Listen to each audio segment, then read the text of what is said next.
Hey everyone, welcome back to my channel. I'm Liz, and today I'm going to talk about how we are not happy with our own art and comparing yourself to others. So, I follow a couple of different art groups on Facebook, namely Lisa Lockry's group, as well as a beginner watercolor group, soap making, acrylic pouring, and a couple others. One of the common themes I always see in these groups are people expressing frustration that they're not good enough to post their art in these groups, or that they're scared to post their stuff. So, personally, before I joined these groups, I had no fear or care in the world to post the random things I painted or did on my Facebook or Instagram because I felt like they were good. I did not spend a lot of time at the time on these various communities or watching YouTube or anything else. My art was mine, and I wanted to share it with my friends. So, when I started this channel and joined all of these groups, I started to see these great works of art from others and all these great tutorials on YouTube. I started to get a sense that my art was just plain bad. Lately, there are several others that are starting to voice their frustrations with feeling like an inadequate artist or an inadequate soap maker or whatever it may be. I see it at work sometimes too, where some folks think they're not great scientists either, as compared to Joe Schmo, who has 5 publications, this many patents, blah, blah, blah. So, my point here is that this fear of inadequacy exists everywhere, and it's particularly bad in the art field that I have seen, simply because the output of data, so to speak, is very visual and clear. There's really, I mean, it's up to interpretation, but not so much as like a scientific field where, your data, you have to interpret it after you receive it. Some people have defined criteria that they picked up from wherever as to what they consider good or correct. And if they see that manifested in someone else's work and not their own, they get frustrated and throw in the towel. Or on the flip side, they see other people's work and a new criteria of goodness and correctness is formed in their mind. And when they try to duplicate that and fail, then the towel gets thrown. So this particular painting that I'm doing here is an example of my own frustration with acrylic pouring techniques. I watched several videos on the swipe technique and wanted to try it for myself. I had this expectation in my mind of how I wanted this to turn out based on how detailed my swipes were going to be, as well as the color mixing turning out the way I was anticipating. I wanted to make fantasy flower-like blooms and a rainbow burst by using deliberate swiping with primary colors that would mix and make rainbow colors.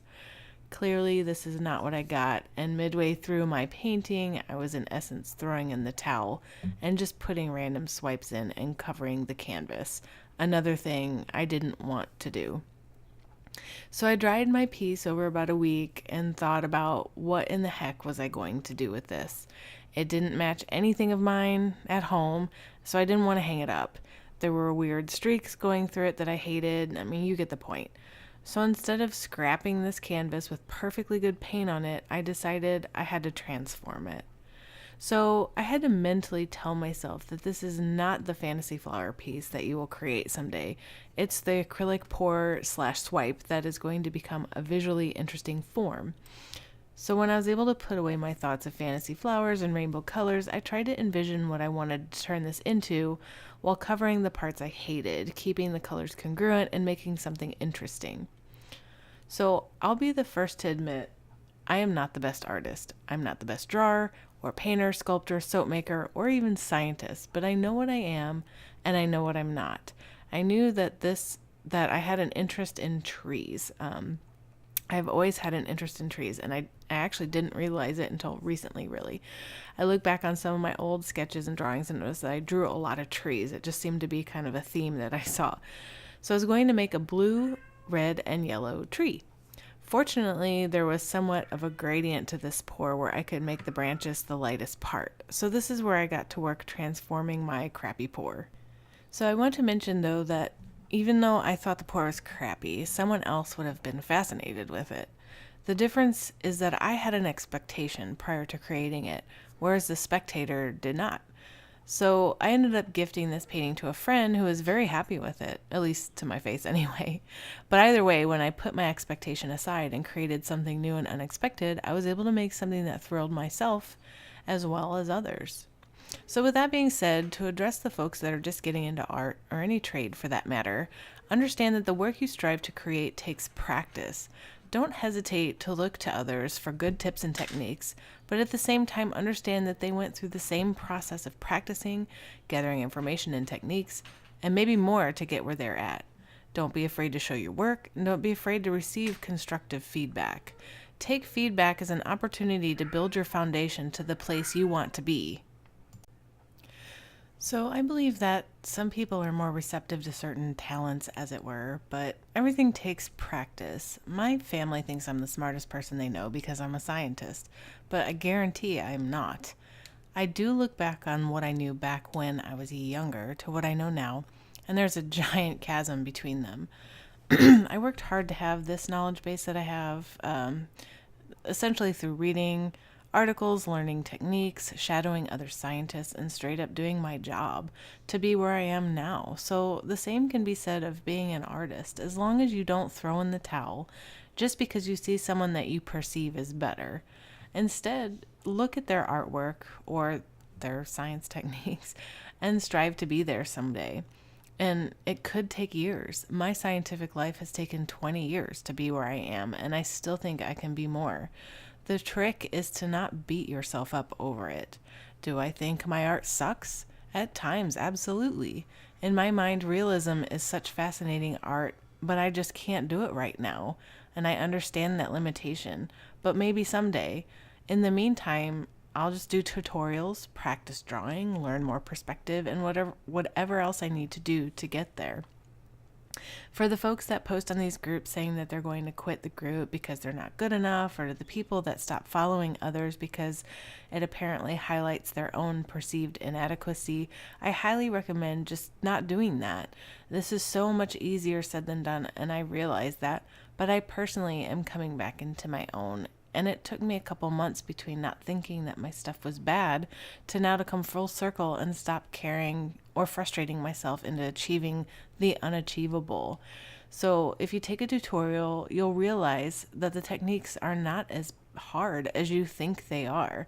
Just give yourself the benefit of the doubt and just don't give up. In my previous watercolor gem video, I talked about my experiences with art school, and in that, one of the common things that I ran into there was just comparing myself to others, or actually the teacher comparing you to other students, and that is a bad thing to do, and I don't understand why teachers feel like that's okay. And not to say that, like, I mean, if you just take paint and just splatter it on paper and say, hey, look at my realistic apple, well, then of course it's not going to be good. But I think that any reasonable thinking person is going to understand that that's not good, even the person that created it. So they're not even going to claim that. I think we're all intelligent creatures. But to have a teacher constantly comparing you to other students is just a really, really bad thing. If you take that paint and you splatter it on the paper, call it what it is. It's abstract. And somebody in the art community will be like, well, that's brilliant. What did you think when you were making that? And da da da da.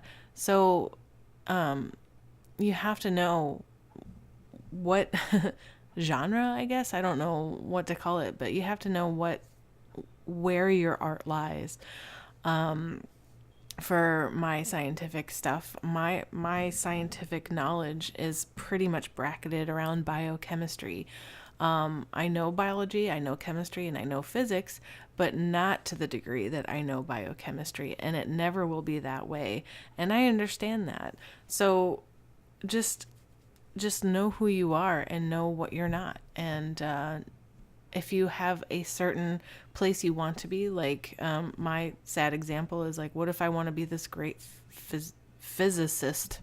I have to start studying physics and understand that, but I have no drive to be there, so I'm happy with my biochemistry.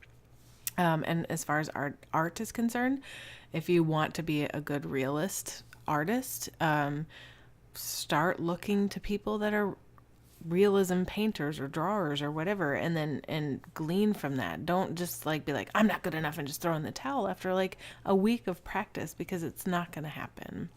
Okay, so here is the finished piece. I hope you found my advice useful, or maybe it kind of resonated with you a little bit in some way. Again, I don't actually have this piece anymore because I gave it away. Um, but yeah, I mean, clearly it turned into something pretty cool, I thought, and I might even do something similar again in the future. Um, but anyway, so if you are interested in subscribing, you can just click on my portrait on the right. And if you want to receive notifications when I post, just click on the bell. And I post every week, and I try to post twice a week, soap making and art. So please subscribe. Anyway, I will see you next time. Bye.